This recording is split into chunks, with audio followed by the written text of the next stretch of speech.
Welcome to perspective English teaching. আবারও চলে এসেছি তোমাদের সামনে একটা নতুন ক্লাস নিয়ে। আজকের ক্লাসটিতে আমরা শিখব ক্লাস 12 অর্থাৎ সেমিস্টার 4-এ ইউনিট 1-এ যে টেক্সটটা রয়েছে ডাউন দ্য র্যাবিট হোল আমরা আগে শেষ করে ফেলেছি।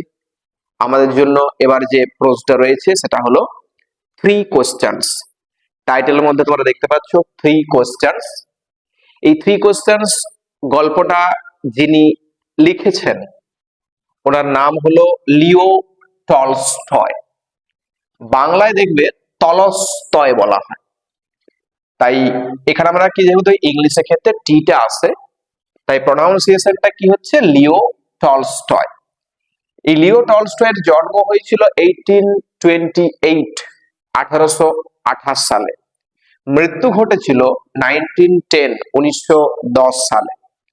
তো যিনি কষ্ট করে 3 কোশ্চেন্স লিখেছেন ওনার সম্পর্কে চলো একটু দেখে নি। প্রথমত দেখছি ফুল নেম। লিও টলস্টয়ের পুরো নাম কি? Lev Nikolayevich Tolstoy. Lev Nikolayevich Tolstoy. Place of birth, কোথায় জন্মগ্রহণ করেছিলেন? তুলা।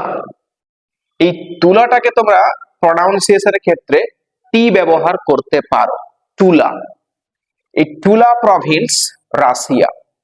রাশিয়ার তুলা প্রদেশে, প্রভিন্স কথার অর্থ কি? প্রদেশ। তাহলে রাশিয়ার তুলা প্রদেশে তিনি জন্মগ্রহণ করেন। প্রফেশন কি ছিল? প্রফেশন ছিল সোলজার, সৈনিক, এবং একাধারে অথার, তিনি লেখালেখির কাজ করতেন। এই যে গল্পটা 3 কোশ্চেন্স, এই গল্পটা আমাদেরকে একটা ইনসাইট প্রদান করে। ইনসাইট মানে অন্তর্দৃষ্টি। কি বলেছে দেখো, একটা লাইন আমি লিখেছি এখানে, দিস সিম্পল টেল, এই সহজ সরল টেলটা, টেল অর্থাৎ গল্প, এই সহজ সরল গল্পটা ইজ এ লোডেড উইথ, পরিপূর্ণ, কিসে পরিপূর্ণ? ডিপ থটস, গভীর চিন্তা ভাবনাতে পরিপূর্ণ, deep thoughts. On the way human beings should conduct their actions, যেভাবে মানুষের কাজগুলো করা উচিত। হিউম্যান বিংস, আমরা যারা মানুষ, আমাদের অনেক রকম কার্য আমরা করি যে কাজে কোন রকম অন্তর্দৃষ্টি ব্যবহার করি না।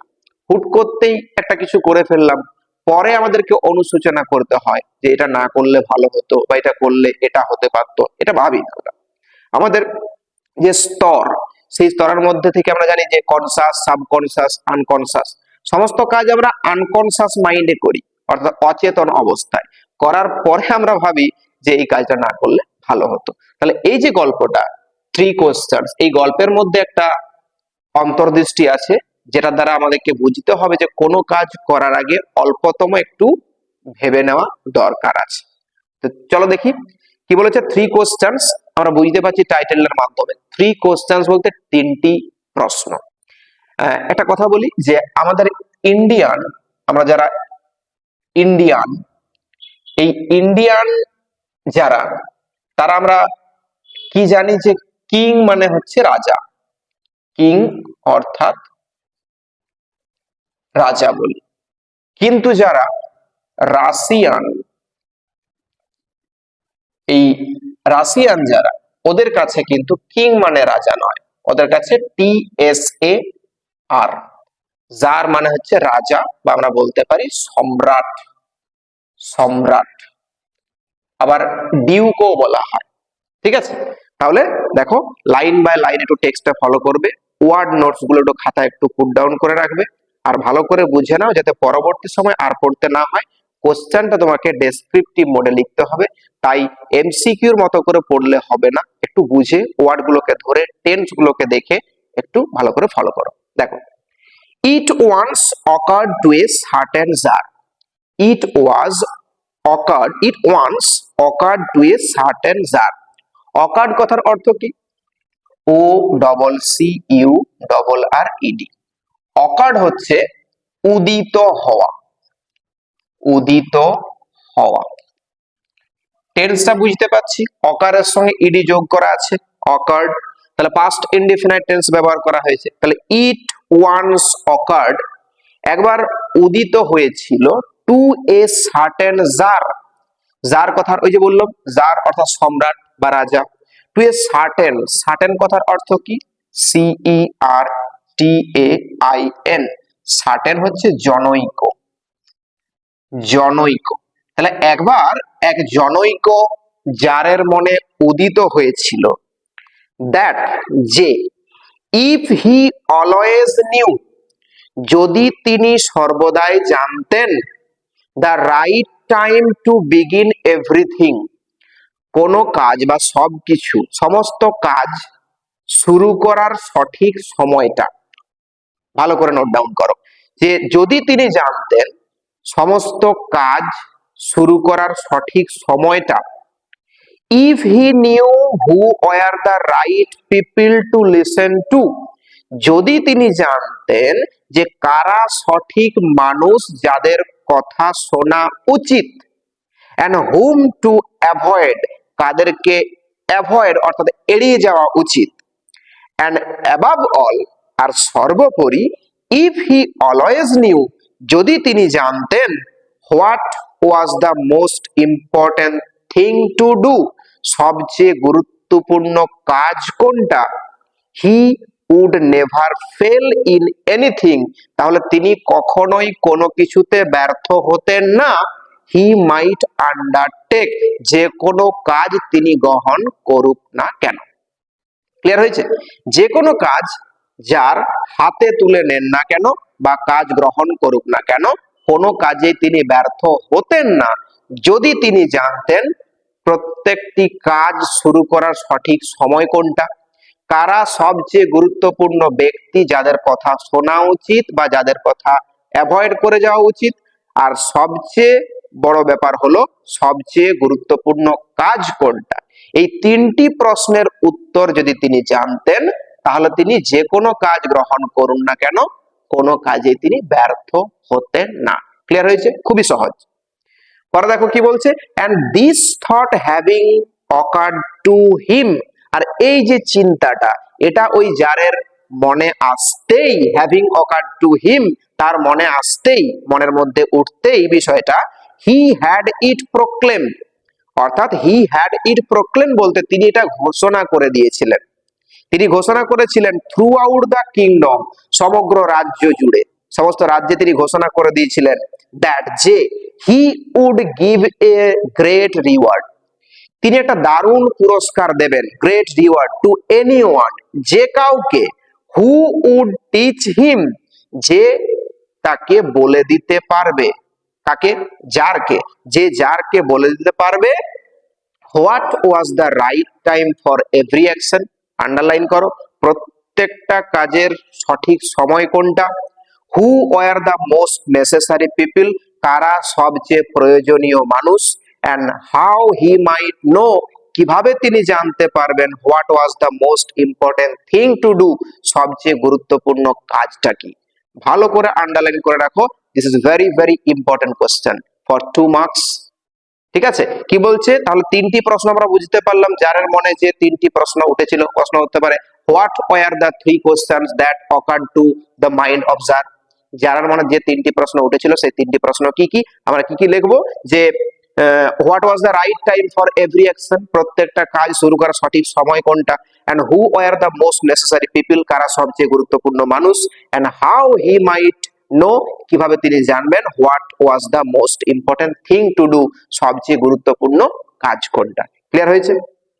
And learned men came to the tsar, যার তো পুরো সাম্রাজ্যের মধ্যে, রাজ্যের মধ্যে ঘোষণা করে দিয়েছে যে দারুণ একটা পুরস্কার দেওয়া হবে, সবাই তো সেই জন্য পুরস্কারের প্রত্যাশায়, পুরস্কারের লোভে সবাই এখানে জড়ো হতে শুরু করেছে। তাই বলছে, এন্ড লার্নেড মেন, লার্নেড মানে কি, জ্ঞানী বা পণ্ডিত, পণ্ডিত মানুষরা কেম টু দ্য জার, যার কাছে সবাই দল বেঁধে ভিড় করে আসতে শুরু করেছে, came to the tsar, but they all answered his questions differently, তারা সবাই, কিন্তু ব্যাপার হচ্ছে তারা সবাই কিন্তু প্রশ্নের উত্তর দিল, কিন্তু ডিফারেন্টলি, আলাদা আলাদা ভাবে কিন্তু উত্তরটা দিয়েছে। এবার ধরো তিনটি প্রশ্ন করেছে, তিনটি প্রশ্নের উত্তর যদি তিনজন অন্যরকম ভাবে দেয়, তাহলে আমার মনের মধ্যে সন্তুষ্ট আসবে না, তাহলে যারার মনেরও কিন্তু একই রকম সন্তুষ্টি আসেনি, যারার পছন্দ হয়নি। তাই বলছি কি যে প্রত্যেকটা ব্যক্তি, প্রত্যেকটা জ্ঞানী ব্যক্তি আলাদা আলাদা ভাবে 3টি প্রশ্নের উত্তরটা দিয়েছে। এবারে কে কি উত্তর দিয়েছে একটু দেখো। In reply to the first question, প্রথম প্রশ্নের উত্তরে, প্রথম কোশ্চেনে কি ছিল যে what was the most what was the right time for every action, প্রত্যেকটা কাজ শুরু করার সঠিক সময় কোনটা, এটা ছিল প্রথম প্রশ্ন, যে সঠিক সময় কোনটা, প্রতিটা কাজ শুরু করার সঠিক সময় কোনটা। তো সেই প্রশ্নের উত্তরে কি বলেছে যে in reply to the first question, প্রথম প্রশ্নের উত্তরে সাম সেড দ্যাট, কিছু জন বলল যে two know the right time for every action, প্রত্যেকটা কাজের সঠিক সময় জানতে হলে one must draw up in advance, একজনকে আগের থেকে টেনে রাখতে হবে এ টেবিল অফ ডেজ, দিনের ছক, মান্থস, মাসের ছক, অ্যান্ড ইয়ার্স, বছরের ছক, and must live strictly according to it, এবং অবশ্যই এটাকে কঠোরভাবে মেনে চলতে হবে। বোঝো ঠেলা কি বলছে, কিছু জন জ্ঞানী ব্যক্তি বলছে আপনি তো সঠিক সময় জানতে চান প্রত্যেকটা কাজের, তাহলে আপনাকে কি করতে হবে, আপনাকে আগের থেকে দিন, মাস এবং বছরের একটা একটা করে আলাদা আলাদা তালিকা বানিয়ে রাখতে হবে, এবং সেই তালিকা অনুযায়ী আপনাকে কঠোরভাবে চলতে হবে, তাহলে কিন্তু আপনি সঠিক সময়টা জানতে পারবেন। যার কি করবে, যা তো চিন্তায় পড়ে যাবে, যা বাবা আমি তো ক্যালেন্ডার দেখলেই পারতাম, ক্যালেন্ডারে তো সুন্দর বার, মাস, দিন, বছর সবই তো লেখা আছে। এরকম ব্যাপারটা। তাই বলছে যে এই যে তালিকা, সেই তালিকা অনুযায়ী কঠোরভাবে মেনে চলতে হবে।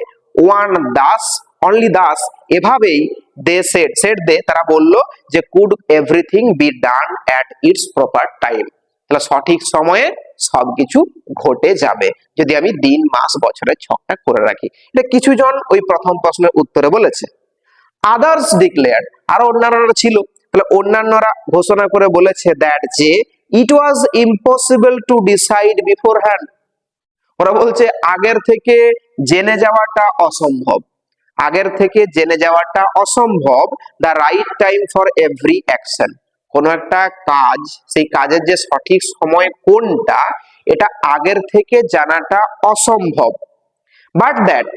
but that not letting oneself be absorbed in idle pastimes, কি বলছে দেখো, not letting oneself be absorbed in idle pastimes, বলছে কোন ব্যক্তির অলস ভাবে অবসর যে বিনোদনে ডুবে থাকলে চলবে না, অবসর সময় পেয়েছি আমি সেটাতে ডুবে রইলাম, ব্যাস দিন, মাস, ছক টানা আছে, এটাতে কিন্তু চলবে না। তাই বলছে কোন ব্যক্তির অলস ভাবে অবসর বিনোদনে ডুবে থাকলে কিন্তু চলবে না।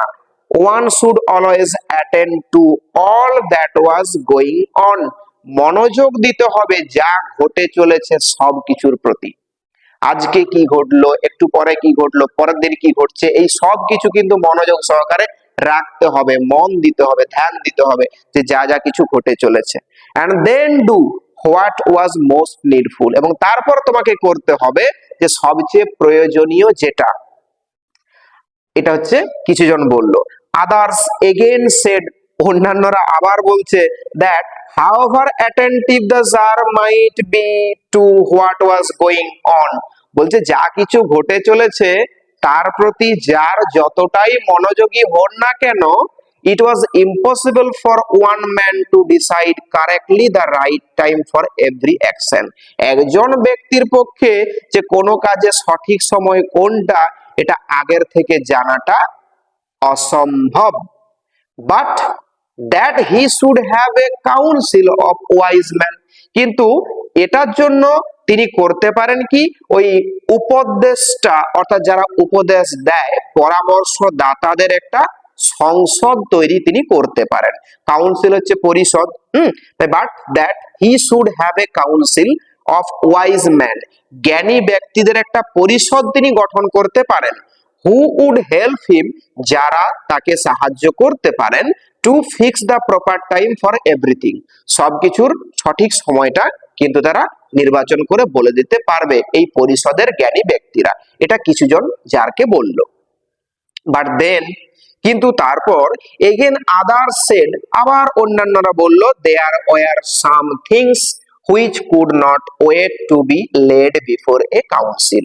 বলছে যে এমন কিছু জিনিস আছে যেগুলো কিন্তু ওই পরিষদ পর্যন্ত অপেক্ষা করা যাবে না।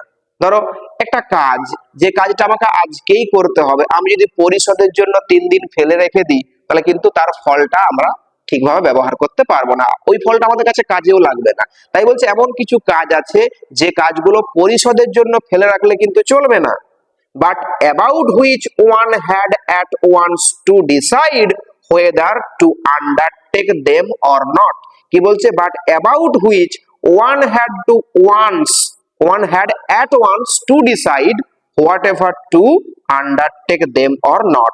তাই বলছে কি, যে সেগুলি সম্পাদন করা হবে কি না, কাজগুলো সম্পাদন করা হবে কি না সে ব্যাপারে তাৎক্ষণিক সিদ্ধান্ত কিন্তু নিতে হবে। যে কাজগুলো আদৌ করা হবে কিনা সেই বিষয়ে তাৎক্ষণিক সিদ্ধান্ত কিন্তু আমাকে নিতেই হবে, যে আমি কাজটা আসলে করতে পারবে কিনা। আমি পরিষদের জন্য কিন্তু ফেলে রাখতে পারি না, আজকেই দরকার আমি 3 দিন ফেলে রেখে দিই, এটা তো হতে পারে না। ধর আমার একটা সাময়িক ওষুধের দরকার আছে, তো সেই ওষুধটা আমার এখনই ইনস্ট্যান্ট দরকার, আমি যদি অর্ডার দিই, অর্ডার তো আমাকে সঙ্গে সঙ্গে পৌঁছে দিতে পারবে না, তার মানে 5 দিন 3 দিন টাইমটা লাগবে। আমার কিন্তু সিদ্ধান্তটা তখনই নিতে হবে যে আমি অর্ডারটা দেব কিনা, বা আমার এই কাজটা সম্পূর্ণ হবে কিনা, করব কিনা, এটা আমাকে সিদ্ধান্তটা নিতে হবে। তাই বলছে but about which one had at once to decide whether to undertake them or not, সেগুলি সম্পাদন করা হবে কিনা সেই বিষয়ে কিন্তু, সেই ব্যাপারে কিন্তু তাৎক্ষণিক সিদ্ধান্তটা আগে থেকে নিতে হবে। But in order to decide that, কিন্তু এই সিদ্ধান্তটা নিতে গেলে one must know before hand, একজনকে আগের থেকে জানতেই হবে what was going to happen, কি ঘটতে চলেছে এই বিষয়টা একজনকে আগের থেকে জানতেই হবে। It is only magicians who know that. এই ম্যাজিশিয়ানস কথার মধ্যে একটা ব্যাপার আছে, MEGICIANS। এই ম্যাজিশিয়ানস বলতে আমরা এখানে জাদুকর ভাবতে পারি, জাদুকর। এই জাদুকর ব্যাপারটা কিন্তু আমাদের কাছে ভাবলে চলবে না। কেন চলবে না বলছি, জাদুকরটাকে ব্র্যাকেটে রেখে আমরা এই মিনিংটাকে ব্যবহার করব, কি, জ্যোতিষী। এই জ্যোতিষী মিনিংটাকে কিন্তু আমরা কাজে লাগাবো, জাদুঘর না বার করে, মিনিংটা ব্যবহার না করে আমরা জ্যোতিষী শব্দটাকে চুজ করব। তাই বলছি ইট ইজ অনলি ম্যাজিশিয়ানস, একমাত্র জ্যোতিষীরাই হু নো দ্যাট, এটা কিন্তু জানতে পারে। কারণ তারা তো হাত দেখে বলে দিতে পারে যে কালকে কি হতে চলেছে, বা পরবর্তী সময় কি দুর্যোগ আছে, বা কিছু ভালো প্রাপ্তি আছে, এগুলো। তাই বলছে যে সিদ্ধান্তটা নিতে গেলে একজন ব্যক্তিকে আগে থেকে জানতে হবে কি ঘটতে চলেছে, আর এই কি ঘটতে চলেছে এটা শুধুমাত্র জ্যোতিষীরাই বলতে পারে, এটা জানে তারা। এন্ড দেয়ারফর, অতএব, in order to know the right time for every action, আর প্রতিটা কাজে সঠিক সময় জানতে হলে ওয়ান মাস্ট কনসাল্ট ম্যাজিশিয়ানস, অবশ্যই জ্যোতিষীর সঙ্গে পরামর্শ করতে হবে।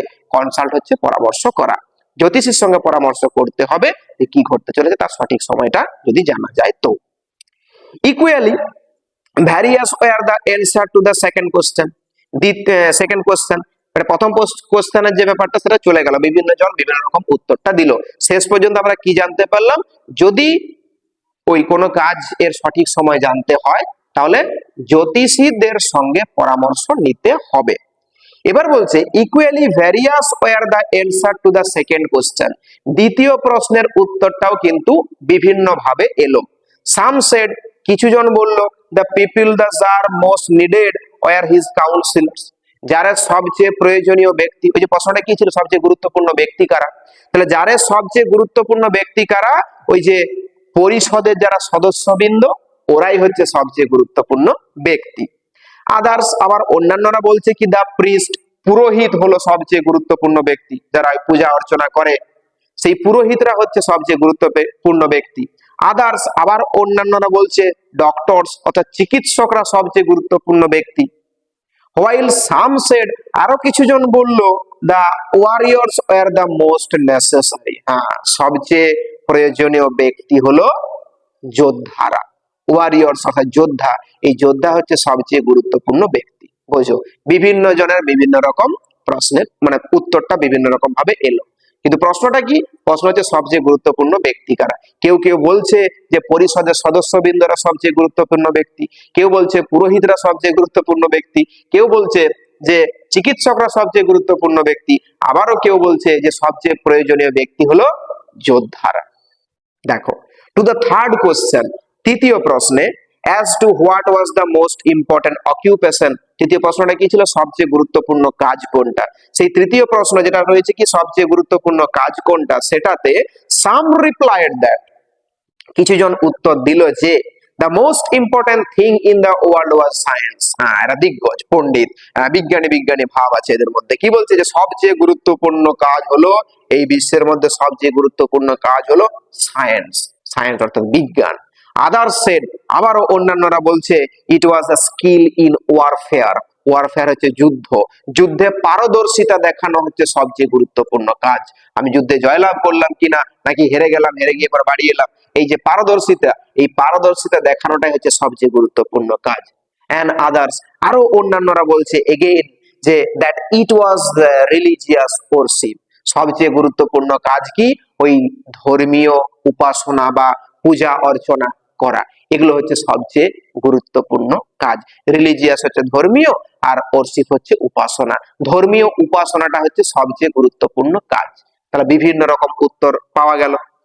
All the answers being different, আর এই সমস্ত উত্তর আলাদা আলাদা হওয়ার জন্য the czar agreed with none of them, যার কারো প্রতি কিন্তু রাজি হলেন না, একমত প্রকাশ করতে পারলেন না। And gave the reward to none, আর তাই পুরস্কারটা, সেই দারুণ পুরস্কারটা তিনি কাউকে দিলেন না। বাট স্টিল, কিন্তু তবুও, wishing to find the right answer to his questions, ওই যে তার যে প্রশ্ন তিনটি, সেই প্রশ্ন তিনটি সঠিক উত্তরটা জানার ইচ্ছা নিয়ে হি ডিসাইডেড, তিনি সিদ্ধান্ত করলেন টু কনসাল্ট এ হারমিট, একজন তপস্বীর সঙ্গে তিনি পরামর্শ করবেন। হারমিট বলতে সন্ন্যাসী, তপস্বী, সেই তপস্বীর সঙ্গে তিনি পরামর্শ করবেন, এটা তিনি সিদ্ধান্ত নিলেন। Widely renowned for his wisdom, যে তপস্বী কিন্তু তার রাজ্যে সুপরিচিত, ব্যাপকভাবে পরিচিত একজন সম্ভ্রান্ত জ্ঞানী জ্ঞানী একজন পণ্ডিত বা তপস্বী, সেই জ্ঞানী তপস্বীর সঙ্গে তিনি সাক্ষাৎ করবেন। The hermit lived in a wood, আর হারমিট বাস করতো, অর্থাৎ সেই সন্ন্যাসী বাস করতো কোথায়? ইন এ উড, একটা জঙ্গলে। হুইচ হি নেভার কুইটেড, কুইটেড বলি আমরা, কুইটেড বলতে কি? যে ত্যাগ করা, কুইট থেকে কুইটেড, যেটা তিনি কখনোই ছেড়ে যাননি। And he received none but common folk, আর তিনি সাধারণ ব্যক্তি ছাড়া কারোর সঙ্গে কথাও বলেন না। ক্রাইটেরিয়া থাকে প্রত্যেকের, আমি সবার সঙ্গে কথা বলবো না, আমার একটা নিজস্ব মেজাজ আছে, নিজস্ব একটা গরিমা আছে, নিজস্ব একটা ক্রাইটেরিয়া আছে। তাই বলছে এই যে তপস্বী সন্ন্যাসী, এ কিন্তু সাধারণ ব্যক্তি ছাড়া কারোর সঙ্গে কিন্তু সাক্ষাৎ করেন না। So the tsar put on simple clothes, tsar তো সম্ভ্রান্ত রাজা সম্রাট, তাই বলছে সুতরাং ওই যে ক্রাইটেরিয়াটাকে যাতে মেনে চলতে হয় তার জন্য দ্য জার পুট অন, পরিধান করলেন, পরে নিলেন, সিম্পল ক্লোথেস, সাধারণ পোশাক, সাধারণ মানুষের পোশাক পরলেন। And before reaching the hermit's cell, cell বলতে ওই ক্ষুদ্র কুড়ে ঘর, তাই ছোট্ট কুটিরে পৌঁছানোর আগে, before reaching the hermit cell, ওই সন্ন্যাসীর ছোট্ট কুড়ে ঘরে পৌঁছানোর আগে, ডিসমাউন্টেড ফ্রম হিজ হর্স, তার ঘোড়া থেকে তিনি নেমে গেলেন। ডিসমাউন্টেড হচ্ছে নেমে যাওয়া, তার ঘোড়া থেকে তিনি নেমে গেলেন। And living his bodyguard behind, তাই কি করলেন? তার যে বডিগার্ড অর্থাৎ দেহরক্ষী, রাজার তো দেহরক্ষী থাকে, বডিগার্ড থাকে, সে সমস্ত বডিগার্ডকে তিনি পিছনে রেখে দিয়ে এলেন। হ্যাঁ, ওয়েন্ট অন অ্যালোন, তারপর তিনি একাই হেঁটে চললেন। এরপর সাক্ষাৎটা আমরা পরবর্তী ক্লাসে জানবো। টিল দেন ভিডিওগুলো দেখতে থাকো, ক্লাসটা মন দিয়ে করো, আর টেক্সটটা ভালো করে মন দিয়ে পড়বে।